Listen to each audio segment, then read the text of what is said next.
Hi, welcome to Alaskan in the Philippines, currently in Thailand. Today I thought I'd talk about some activities to do in Dumaguete area. I've spent months there, different times of the year, just a month at a time, and did a few of the local activities, nothing really cool, but I got to taste what there is for different things to do there. Like you see on the thumbnail there, that's a tuna a guy spearfished right off the boulevard there in Dumaguete. They spearfish right off the boulevard. They can fish too. I actually bought a fishing pole when I was in Dumaguete, and I'd go down there and fish. And I only did it once, a couple of times, or once on the boulevard. I didn't have the right bait, but I still got some bites. And there's always, you see a bunch of local Filipinos. They go down even at night. They fish down there. And they go searching for crabs and stuff. But you can go, a foreigner can fish in the Philippines. You just can't be in a sanctuary, and that's anything roped off around a reef. Wherever there's like a reef and it's a sanctuary, nature sanctuary, they don't allow any fish in there. They'll have buoys around it. Look like a net set there, but it's just buoys around it. And so yeah, you can actually go fishing there in the Philippines. I have a fishing pole there still with a friend. If I go back, I'll try to go fishing again. I actually went out to Darwin. I brought it to Darwin too. There's reefs out there, and I stayed out of the reef areas and tried to fish. They actually spearfish there too. At night, a lot of them go out at night spearfishing. In fact, Old World Zoom, I was chatting with him online and about it. He goes out spearfishing off the boulevard in Dumaguete. He's done it. He says they go right down at the end. And I've seen them down there. They walk by in wetsuits with their spears over their shoulder and stuff. So there's tuna there.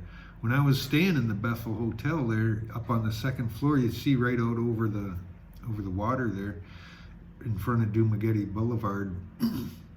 And I watched tuna schooling out there, whole boiling tuna, and all the seagulls came and all the fishermen zoomed over to them. And they disappeared again, but there's like something will have the tuna boiling out there, marlin or big tuna or something. I don't know what caused it, but yeah, there was a lot of fish. So you could catch tuna, and like I said, the one in the thumbnail was speared right on the boulevard at night. Went out at night, I guess, if you can get around them at night. They use lights. I seen them. They fish crab too. They'll walk along there in the shallows with a snorkel mask, and there's crab. They pick them up, those small little crabs. They get buckets full. They'll cook them whole. They fry them up, deep fried whole, and they're crunchy like potato chips. They're good. I eat them, shells and all, guts and all. They're all fried crispy, like they do little fish like that too. You can eat them like potato chips. So anyway, you got the fish in there. And actually, then you can get on a trike and you go down to Darwin. That's another 20 minutes away. It's like 20 miles or something. It's a nice ride. You can get a trike ride down there for about $4 or $5, $4, $3 or something like that. It's not very expensive. And it's like a half-hour ride. Nice ride down the coast, kind of. It's all blocked by junk trees and stuff. You can't really see the water. But in a few places you can. So you go down to Darwin, and that's diving area. There's dive shops down there. You can go learn to dive there. You can take PADI courses or whatever they have and go diving. They rent dive gear there. They have boats. All the resorts there are a lot of them, not all of them, but yeah, most of them I think are all dive resorts. Or if they're not, they have a boat that'll do that. They have a big like 32-foot bamboo boat they'll take out, and they'll go out to Apple Island, and that's just about a 20-minute ride out. You can see it right out there. It's about 10 miles away. Not even that. Yeah, maybe around 10 miles. You can see it. It'd only take a half-hour boat ride. I did it before. I got on chartered a boat, went out there, and I was gonna go snorkeling. They wouldn't let me dive. I dove before in Hawaii. Just kind of a buddy that brought me out. I went on 2 tank dives with no certificate or nothing. He just brought me out, me and my brother. We paid him, he brought us out. 2 tank dives, went just from the beach and into the surf. And it's cool, I love diving. But they wouldn't let me do it in the Philippines. I figured they'd let you in the Philippines, of all places. Nope, they're strict with everything over there. So they wouldn't let me, but I was gonna go snorkeling there. And they were gonna bring us into the beach. I wanted to go hang out in Apple Beach and go snorkeling from the beach, but it was too rough. The dinghy couldn't bring us into the shore, so we had to stay out there while they dove. The whole boat, it was a boat full of divers, and they all went down, and it was real rough. And the guys, they wanted to get me out, and they'll pull you around in a rope. The local deckhands, they'll swim and pull you snorkeling over the reefs, and there's a lot of turtles and stuff there. A lot of turtles, you can see them, and it was too rough. My girlfriend was getting seasick, so I didn't go, but it was really rough. I wanted to snorkel and see it, but I didn't. But I snorkeled on Darwin Beach. There's reefs right on Darwin, just right when you go down at Gracie's there, go to Gracie's, and right down there and up the beach just a little ways. You can rent snorkel gear and paddle boards and all kinds of stuff right there on the beach. And the reefs are right there in shallow water. You can just wade around chest deep with a snorkel mask looking around, and there's all fish. It's a sanctuary. The storm, that last storm they had, kind of devastated it. When I went there last, I noticed the coral were all broke up from that bad storm. That last typhoon that hit Dumaguete area a couple of years back really destroyed the coral quite a bit. I'm sure it'll recover, or it has by now maybe, and that's been a couple of years. So yeah, there's that area. I've actually snorkeled there. It's really beautiful, a lot of fish. It's just an actual beautiful living reef with all the fish you see in all the Jacques Cousteau videos. But I saw sea turtles there when I was diving, or just snorkeling around. Snorkeled right up to a big old sea turtle grazing on the grass at the bottom on the rocks on the bottom. That was pretty cool. Twice I seen turtles. And then you got that. So that's another thing to do. And then you can also go up into the mountains. There's mountains right behind Dumaguete with jungle, lush forest jungle. It's really cool. And there's volcanic activity. So you're driving right along the road, and the rocks are smoking and steaming, and there's hot water coming off. There's hot steam, or hot whirlpools, baths and stuff they have along the road where they trap some of the hot water spas or whatever. And you can sit in those, and there's just boiling water coming off the creeks. It looks pretty cool. And then there's a beautiful river that goes right down the middle of the valley there, and it's just all these coconut trees and jungle. It's just amazingly beautiful. Dumaguete area, that jungle behind there is just beautiful. And I've seen monkeys and stuff there. They have a lot of bees, like the bees that hang in, because they sell honey at the Valencia market. I see, and they get it from the jungle there. And there's people that live up in that jungle. And my friend there, points them out. They make their own pack baskets out of coconut fronds. They make their own woven baskets, and they'll bring their vegetables and stuff down from the mountain to sell at the Valencia market on Sunday. So it's a cool deal to go up there. There's a power plant you can kind of tour a little bit. You can just drive by it. There's checkpoints along the way in a lot of that area too. Always keep that in mind. If you're driving without a license or something, you're going to come to military checkpoints because they guard them. They actually have thermal power plant up on the mountain there, and they watch it pretty close for terrorists and all that. So yeah, you got to get through checkpoints to see it. But I toured got a van driver. He brought us up there and saw it all. A couple that been up there a few times. Really cool, neat roads that just wind up through the mountains, just goat paths. And there'll be goats standing in the middle of the road. But it's real beautiful, lush jungle. It's really, really beautiful. And the people that live there, they don't wear no shoes. That's what my girlfriend, look, they don't wear no shoes. Those people don't wear slippers. She says, no slippers, they go barefoot. Usually they don't in the Philippines much. Here in Thailand, some do.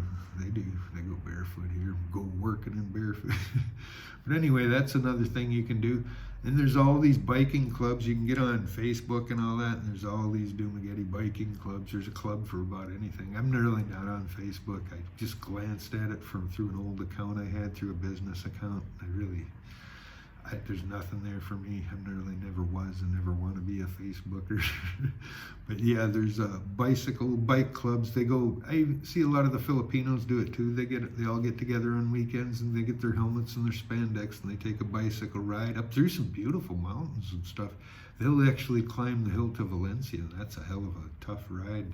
That's a pretty steep hill. And the mountain, but if you wanted to go mountain biking or something, had a mountain bike, you just go up from Valencia, and there's just beautiful mountain trails and stuff. You can go up high, and the roads go up even higher and deeper into the jungle. It's pretty neat, actually. So yeah, you can do that. And like I said, I rented a van once, and then I rented a van and drove around half Negros Island one day. It was a full day trip, hired a driver, and took a van, and he just brought us all around. And we ended up having dinner at this church up in the mountains on a beautiful church up on this ridge in the mountains, and it was so cool. It was reminding me of just the temperature of Alaska in September, just nice cool air. It was up so high, that's why it was on Negros Island, not too far. But of course, if you live there, there's nothing there. It's just a bunch of sugarcane fields and pineapple fields and bananas and rice fields. That's all there is really there. So yeah, there's that you can do. You can go up, but it's cool, and to see it, and I take a tour and I rent a van and drive, have them drive. It's a little safer, and they know the roads. But yeah, they're crazy. They just go fast, too fast for me. I didn't like it, but they do, and they get you there and back. But yeah, he took us all around. Probably burned more in gas than he made. It's surprised the cheap price that it was charged for it, for rent a whole van for a whole day to drive halfway around the island and back. But yeah, that's something you can do, and you'll see a lot. It's really cool. There's water buffaloes all over and stuff, and it's just rural Philippines where everybody's simple life, and there's not really disturbed too much by the big rat race like in the U.S. But that's something to be seen, just the tourism of that alone, And then there's the ferry system too. You can travel through the Philippines very cheaply. You can get on a ferry for like $10 and go to Siquijor. That's another island right out in front of Dumaguete. It's just a 20-minute ride too on a ocean jet. You can buy a ticket right there off the boulevard, near the boulevard, and they got the ferry terminal right there in downtown Dumaguete, right near the boulevard, so it's in a handy place. And you can get on there and you can travel to the nearby islands, Bohol and stuff like that. And Siquijor, I've done the Siquijor trip. That was neat. I went out there and spent the night on a nice resort. They have white sand beaches, unspoiled, really beautiful. They're all fishermen and stuff out there, and they have their rice fields, and they're pretty self-sufficient. The power shuts off at like 6 p.m., so the whole town goes powerless in the evenings. The resorts, so some of them will have the power on for a while, and then they'll turn it off late in the evening too, usually. So yeah, you kind of go backwards in time a little bit. The more rural Philippines you go, you're gonna give up some of the modern conveniences like flush toilets and stuff. They'll have a dipper of water to flush the toilets and other things, wash with and stuff. It's you're going back in time. But see the real Philippines. That's worth a thing to do. Take a trip to Siquijor, get on a ferry and go somewhere. Take the ocean jet. It's fun. It's set up. Get a first class one. It don't cost much more, and you're up in a beautiful canopy overlooking the whole ocean. It's a nice ride. So that alone, it was worth the ticket just for the ride. So that's something to do. And then there's, as far as nightlife, yeah. Dumaguete ain't really a hot spot for nightlife. There's the Why Not bar right on the boulevard. I've never been in it. I eat at the restaurant. The restaurant has really good food. I'd give them a shout out. I love their food there, and Why Not. I've never actually walked into the bar. I've looked at it and I just kind of walked by it, but I've never walked into it. I hear it's full of a lot of ladies of the night, lady boys, and it can be quite an aggressive ordeal, is from what I've heard some people tell me. They've got kind of mugged when they walk in by the lady boys and stuff. So I don't know about that. And there's the North Shore area. That's where there's some nice restaurants. They built that up recently. That's all new construction out there, and they're just popping up restaurant after restaurant. The Henry is out there. All some really nice other Filipino restaurants are out there. They're some really good food. Expect to pay for it though too. It's not cheap as you hear, like the cheap Filipino food or the cheap Thai food here.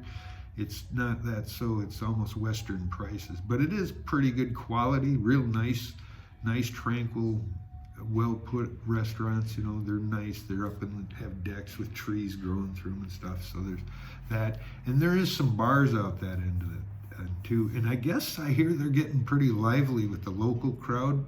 The 20-yard, Dumaguete is a college town full of all these nursing colleges. There's like 3 or 4 or 5, 6 major colleges there of nursing and other things. So a lot of the people from the surrounding islands and the upper mountain area people, they all come and they go to college there in Dumaguete. It's kind of well renowned for their medical care training and stuff. So it's a bunch of college kids partying on the weekend. I don't know if a 65-year-old foreigner will fit in out there, but give it a shot. You might be surprised. You never know. Filipinos are pretty welcoming and fun to be around. They probably welcome you just fine.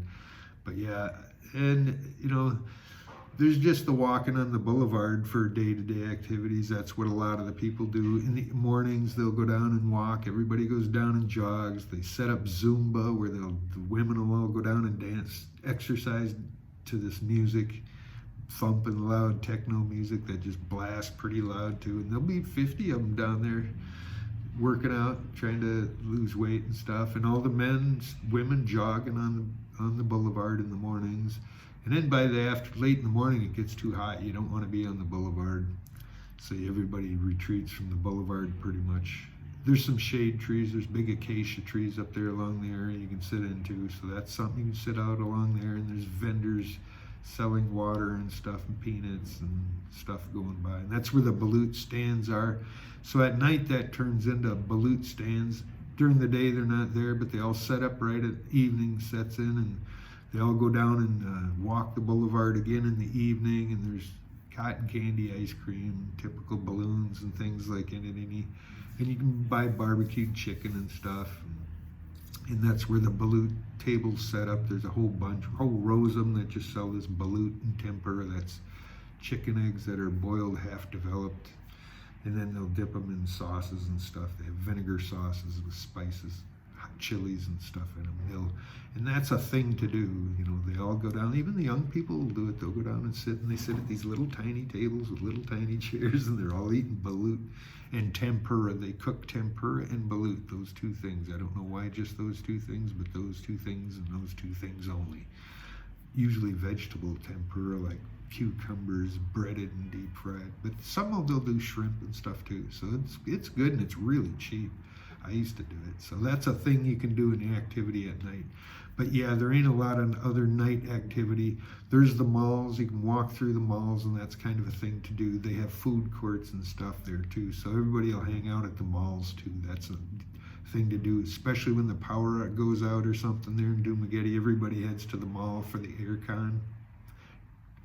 Sundays, they'll have a planned outage. A lot of Sundays, maybe 1 or 2 a month, where they'll plan a outage for the whole day, and then the whole mall, and then everybody goes to the mall. So that's a thing to do then too.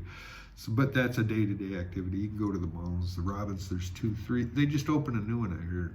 I haven't seen it yet. The Robinsons Mall and Lee Plaza. There's upstairs on both of them. You can go up and around.